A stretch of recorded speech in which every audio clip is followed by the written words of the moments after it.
we've gotten the world into a very precarious position. Ecosystems are starting to break down, innumerable endangered species now, and that everybody has to get involved in changing their behavior a little bit to save the planet. Right now, too many people are just taking it for granted and thinking somebody else will do it, and if they sit by like bystanders, the whole planet's eventually going to fail. And in between, we're going to lose a whole bunch of incredible species of animals that I think between complete failure of the planet and now, there's going to be a period where life isn't worth living. It's just not going to be a place that is pleasant. It'll be a slow erosion as our sort of global ecosystem, that big spider web that I described in my talk, breaks down. And it's not a place I want my kids or my grandkids to live in. With minor modifications in our behavior, this planet can be saved, and ultimately minor modifications lead to bigger ones, but it has to be society-wide changes, even beyond society. It has to be global. The recent accord reached by President Obama and the Chinese on emissions and global warming is an exciting first step, but that has to be a first step. We need to have people that really think of the fragility of our environment, and they do. It's critical that everybody be a little more sensitive. I lose my mind when I see somebody drop a piece of litter purposely on the ground, because I think it's the ultimate affront to our planet. It's such a straightforward thing, but I had one of the young people that works at the zoo, that's a young conservation hero here in the audience today that I saw. I saw him and his family come riding up on bicycles, and it's just that holistic way of looking at things. If you live close enough to jump on a bike to get to where you're going, do it. Not only is it good for the planet, it's good for your health. And I think there are so many things that are components of this, the way that we eat, the products we purchase. They're not only good for the planet if you make some of these changes, they're good for individuals as well.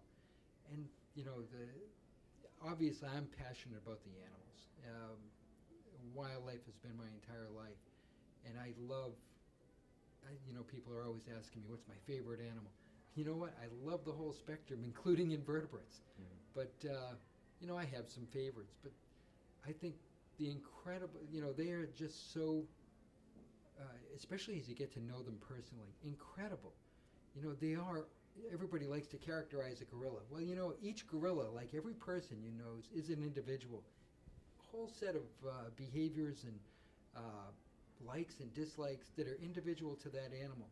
And as you get to know them even better, you find people often ask me, what's smarter, a chimp or a gorilla? Or, what you find when you work with them for as many years as I have is these animals, there's different intelligences, and I see in these animals intelligences that we don't have.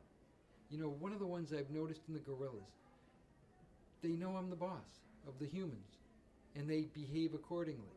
But they can take any group of humans, and they can pick out by their nonverbal communication between the people in the group who's the alpha of that group. And they may challenge that person. We see behaviors. They can tell things that are going on that we think we're being so secretive about. We're going to do a medical procedure on a gorilla.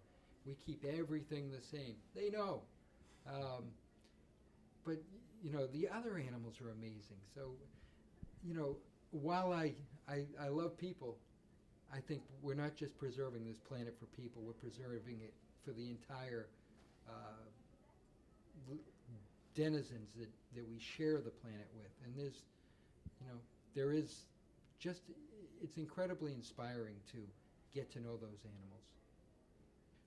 Educating particularly young kids, and you can only go so far in educating when they're 3 to 8, but getting them to understand that concept of animals don't live in a vacuum. They live in these ecological communities where there is this interreliance, and to plant that seed that, you can't just save one animal. You have to save their entire environment and all the other species that occur with them.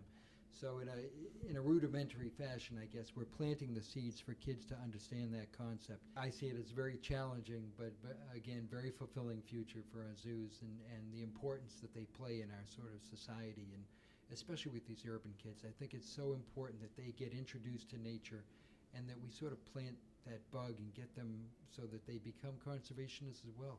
And I think what we're seeing today is more and more people moving back into the cities. And if they lose that touch with nature, we're headed down a rat hole.